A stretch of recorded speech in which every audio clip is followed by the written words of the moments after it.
Hi everyone! Tom was here with the third unexpected video. It's actually the second, but let me explain. The third unexpected video from the Pittsburgh Steelers, because this Pittsburgh Steelers offseason has been the craziest I may have ever remembered in the history of off seasons. I actually did a whole video, a giant video, 30 minutes. Now, it probably would have been edited down to closer to the Russell Wilson video that was 25. 30 minutes of a video about the Kenny Pickett trade, and then I realized that only a few short hours later, that was obsolete. That video, many of the main points I put in that video don't exist anymore because things have changed. Let me break down what has happened the last couple days. On Friday afternoon, the Pittsburgh Steelers unexpectedly, and I was shocked that they did, shipped out Kenny Pickett to the Philadelphia Eagles for a third-round pick. They sent back a fourth-round pick. The Eagles sent back two seventh-round picks in 2025. So it was a pick swap. Steelers got an earlier pick. The Eagles got a fourth-round pick this year, and the Eagles sent two seventh-round next year. Wild scenario, and it left a lot of questions, like, for example, Russell Wilson is now a 35-year-old quarterback. He's the only quarterback on your roster at the moment. What are they going to do? He's only signed to a one-year deal. Do they have a plan for the future? Who knows? And on Saturday, I had thought about it, and I was like, you know what? We're going to go through the trials and tribulations of what was the fallout of Kenny Pickett, what happened here, and on Saturday, shortly after I made that video, of which you'll never see because I scrapped it because it's pointless, the Pittsburgh Steelers traded for Justin Fields from the Chicago Bears.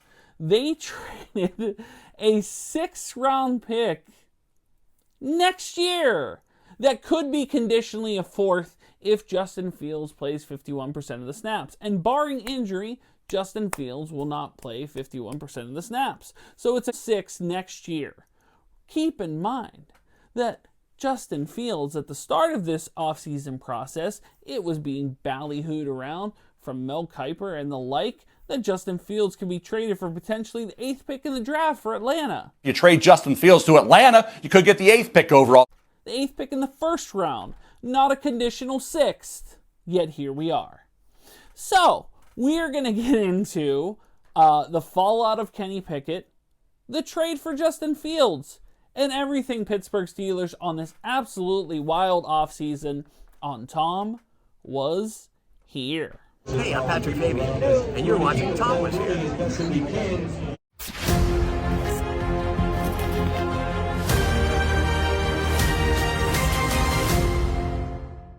Do you believe that next year's quarterback is currently on your roster? Yes. Mike Tomlin. You saw that clip from the press conference last year. They asked him point blank, is the Pittsburgh Steelers quarterback next year on this roster? That was taken only a few short months ago last year, but a few short months ago. And he said yes. And the narrator said he was wrong, or he was lying, or he didn't realize he was lying, or he was honest in that intent, but did not happen. For the first time since 1957, the Pittsburgh Steelers have not brought back any of their quarterbacks for a new season. Mitch Trubisky is a Buffalo Bill, Mason Rudolph is a Tennessee Titan, and Kenny Pickett is a Philadelphia Eagle. How did we get here?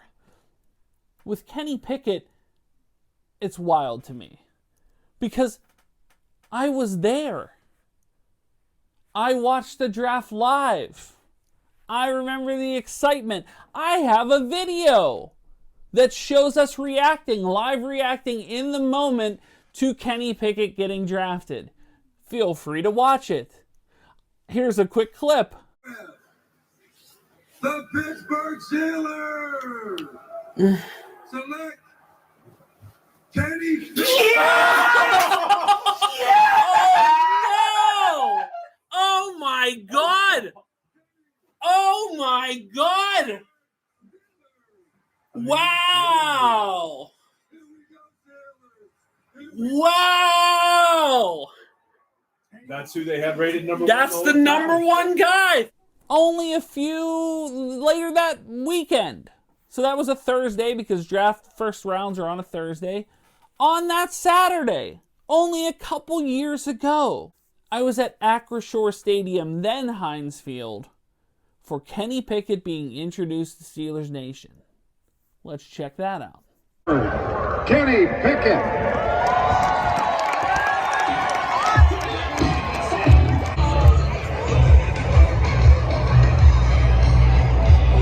Look at them flooding in.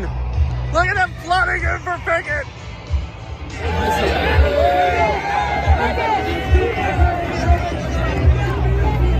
Hey, John, I need help.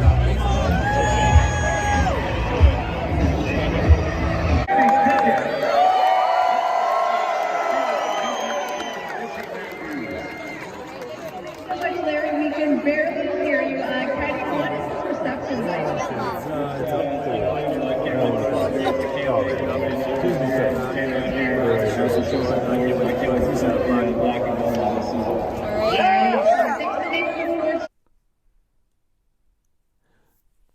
Then 1 year ago, I was at the Steelers draft party again, this time at Stage AE.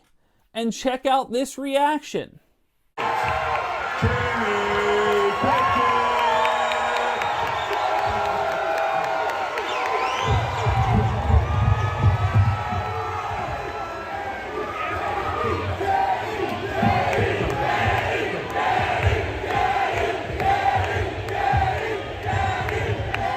Less than a year later, Kenny Pickett is gone. What happened?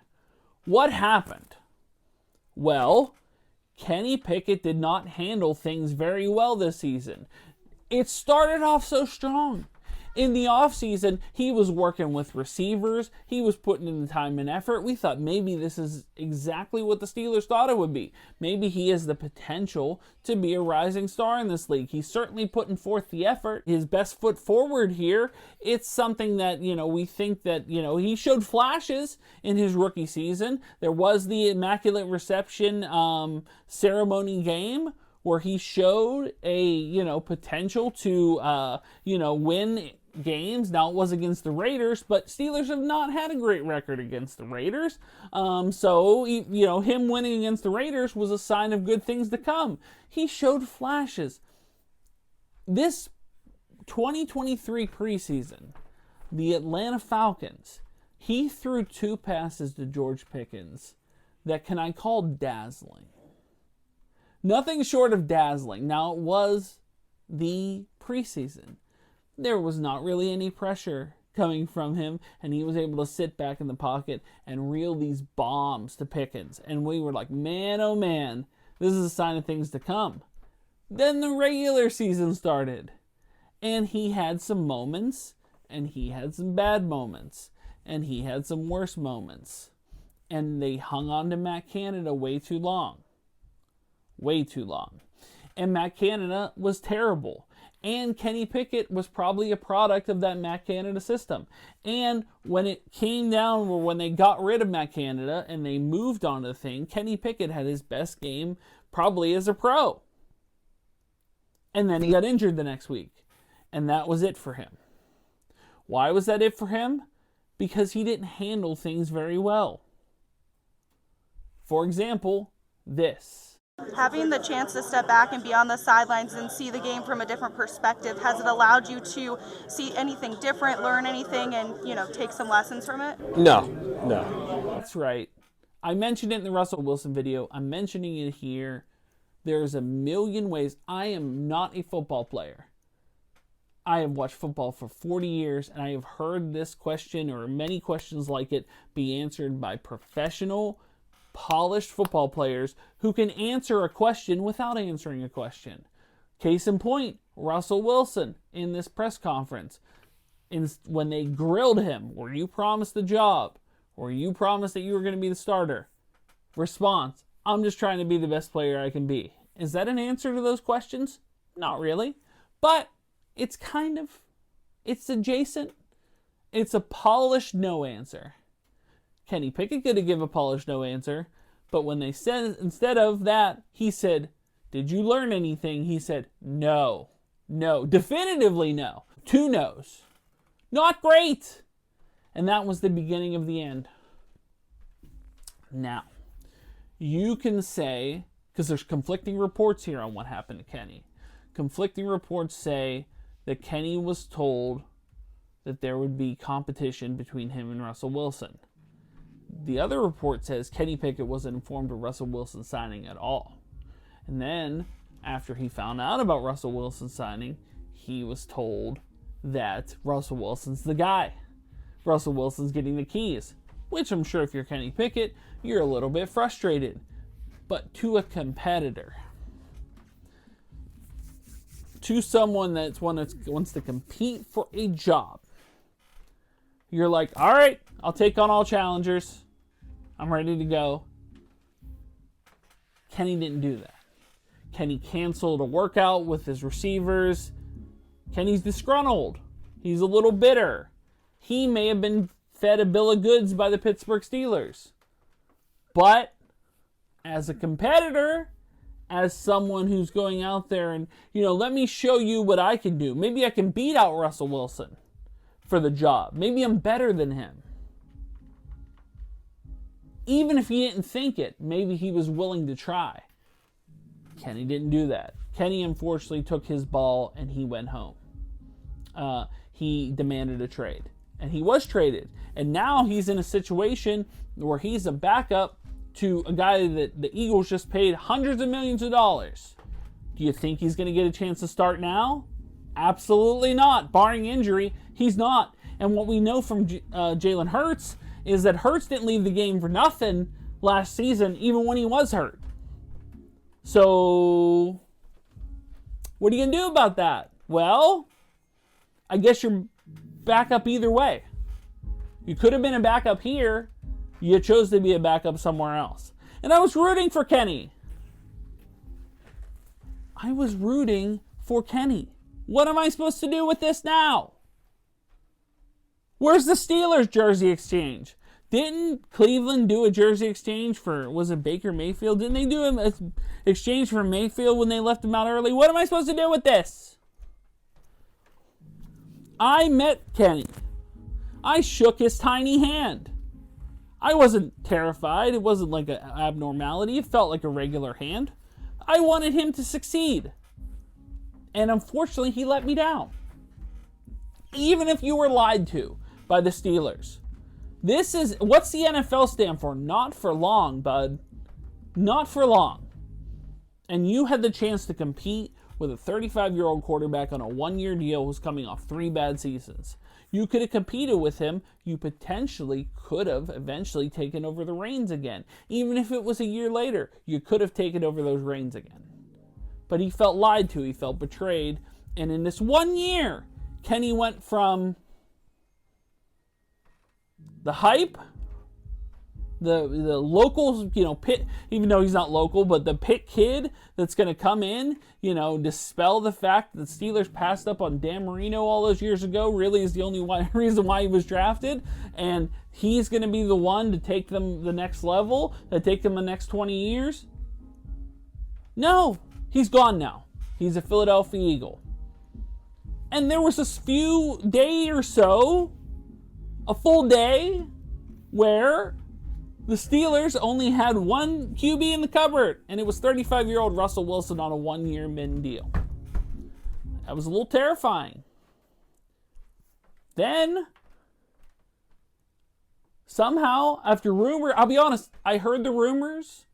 I thought they couldn't get Fields too. That would be crazy. They wouldn't get Fields as well. Sure enough, they got Fields, and they got Justin Fields from the Bears for less than what the Eagles paid for Kenny Pickett, which is unreal to me. A 6th next year, conditional. If he plays 51% of snaps, say Russell Wilson gets hurt early in camp and Fields, it becomes a conditional 4th next year. Not this year, next year. If it becomes a conditional 4th, no big whoop. If it stays 6, which I expect it to, Even better. It's a steal of a deal. Remember, I mentioned it in the intro. He was being ballyhooed around, Justin Fields, as not only being traded for a first-round pick this year, just a few months ago. Remember, the Super Bowl was February. It's March. Mid-March. They were talking about Justin Fields being traded for a first-round pick. Then they said his market was soft. Then they said it might be a second-round pick, or a second, a fifth, and a sixth, or a second and a third, or a second and a fourth. A conditional 6 next year? That market ain't soft. That market's non-existent. Now, I heard the rumors today that they had a better offer on the table for Fields, but they wanted to do right by Fields and put him into what they thought was the best position for him. What could that offer have possibly been, and where could it have been from? If I had to guess, I would say maybe Minnesota. They weren't going to trade him in division. So even if Minnesota offered a better deal, they weren't going to trade him in division. Because God forbid that Chicago dropped the ball here and Minnesota picked it up and ran with it, and Fields is beating them, beating Caleb Williams, embarrassing their entire team. That's all possible. No, what teams have been doing, especially this year more often than not, is regardless of what the deal they're getting, they're like, I'm not even not only that I'm considering trading you in division, I'm not trading you even in conference anymore. You're going to the other one. If you're an AFC player, good luck in the NFC. If you're an NFC player, good luck in the AFC. It's happened time and time again. It's happened with Pickett. It's happened with Johnson. It's now happened with Fields. It's happened with several teams. There are only a few that actually traded to their respective conference. So, Justin Fields, it came down. He's a Pittsburgh Steeler, conditional 6th.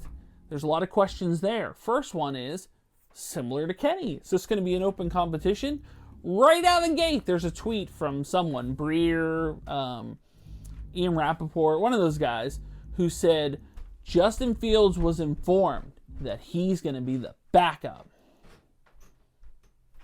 Definitively. Justin Fields has been the starter of the Bears for a few seasons now. So they're telling me there's no competition, that Russell Wilson is the guy, and for his 1 year, there's the guy.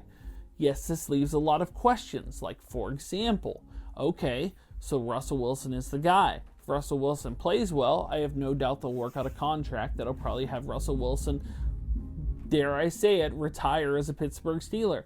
Granted, he plays well. If he doesn't play well, there's now a Justin Fields insurance policy. However, Justin Fields is due a tag that has to be determined whether they're going to pick it up by 5/2, which is January, February, March, April, May the 2nd.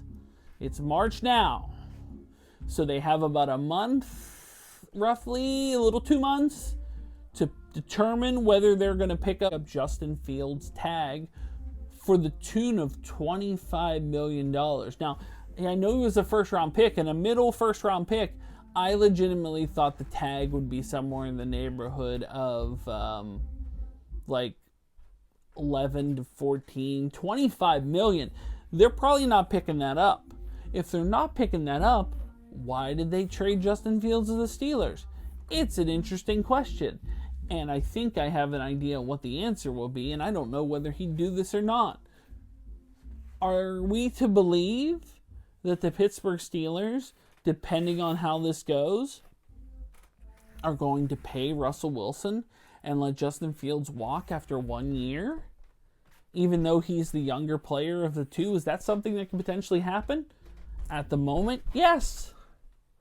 Then why did you trade for him? Well, what if it's that Russell Wilson struggles and you put Fields in there and he delivers the goods? Do you then sign Fields to a longer contract? Who's to say? Also, there are currently only 2 quarterbacks in the room. They're going to need a third. Would they consider drafting a quarterback? Would they consider drafting a quarterback early? Probably not. Would they consider drafting a quarterback in the mid-round? Perhaps. Would they consider drafting a quarterback in the late round? Perhaps. Would they consider bringing on a veteran? I don't know what hell veteran would want to be a third quarterback, because he would be a distant third, and you know that throws the Tannehill thing out the window. But right now, I guess all cards are on the table. Right now, there's a very also chance that Russell Wilson's done after this year and Justin Fields is done after this year. And then what do? Who knows? Go back to the well? Maybe you put them both out there and they stink up the joint and you finish with a terrible record, and now you're in pole position to draft a potential quarterback next year. I assume anything's possible. But man, oh man, what craziness. And yet, in between all of this quarterback conversation, the quarterback cupboard is officially confirmed for this season, barring probably a rookie as a third quarterback. But what's to do about the center position, of which you have none?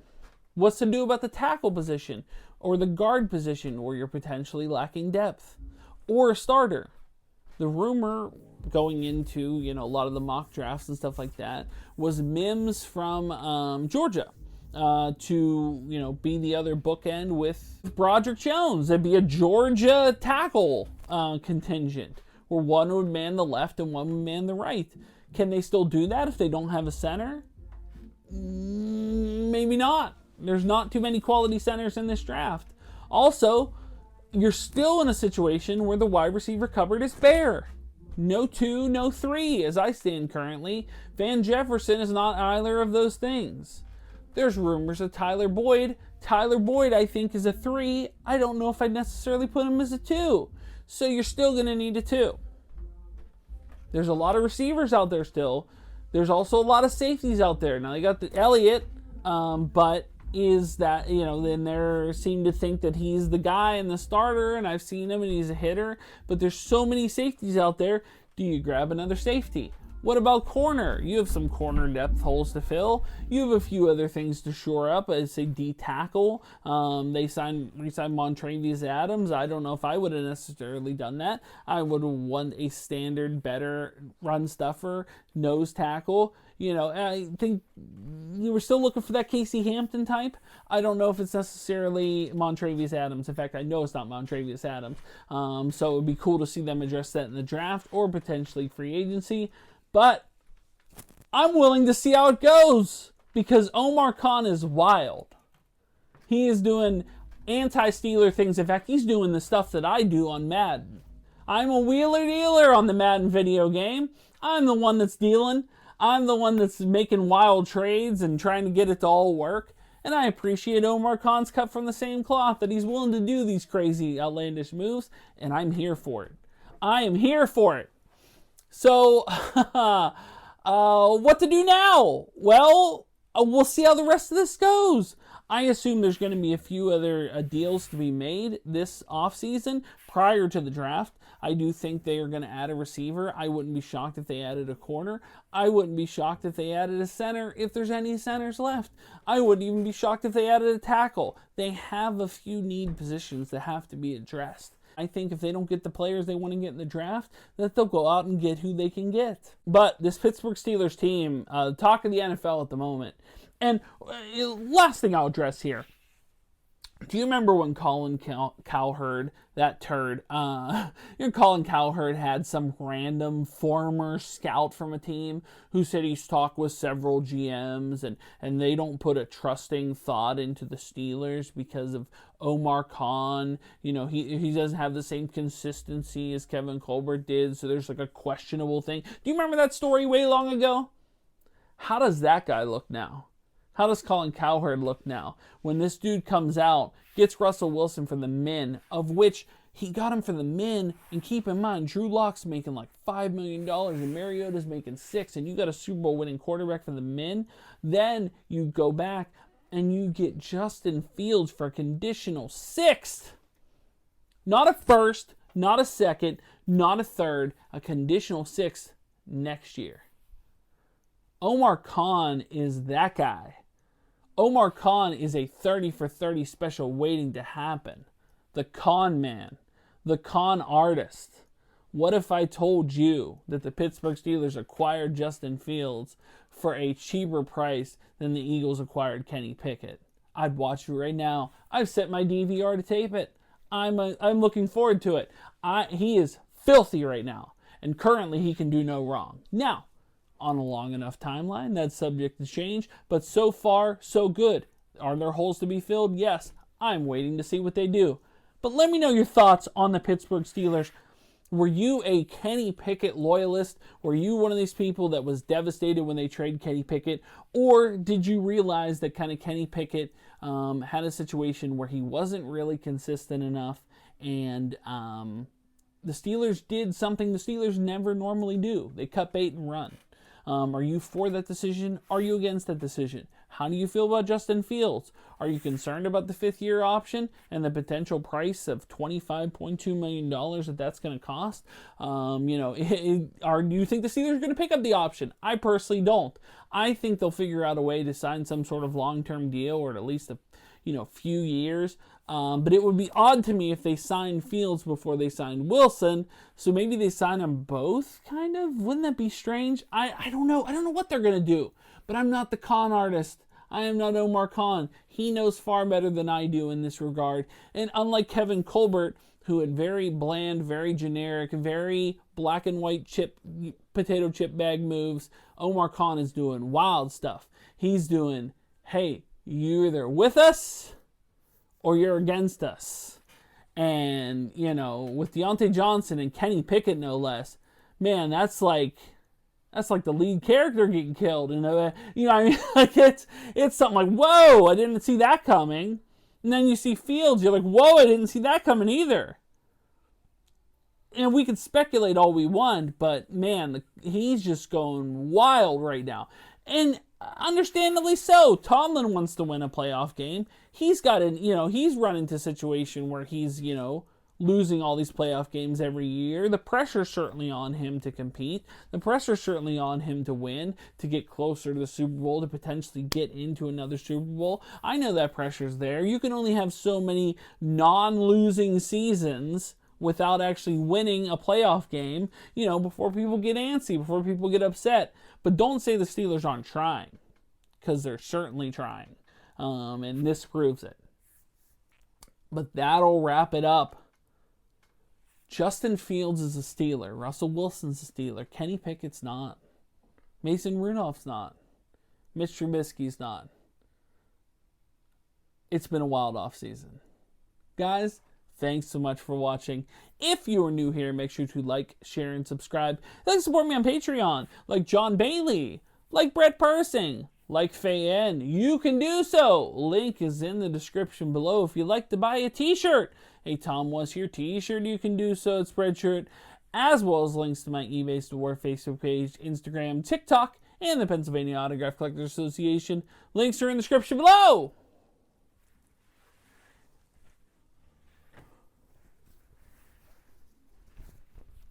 Look at this. That's why you don't buy jerseys. That's why you don't buy them. 2 years. Thought I'd get at least 5 out of it. Hopefully more.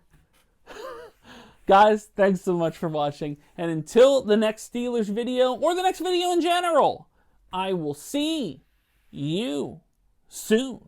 But until then, bye everyone.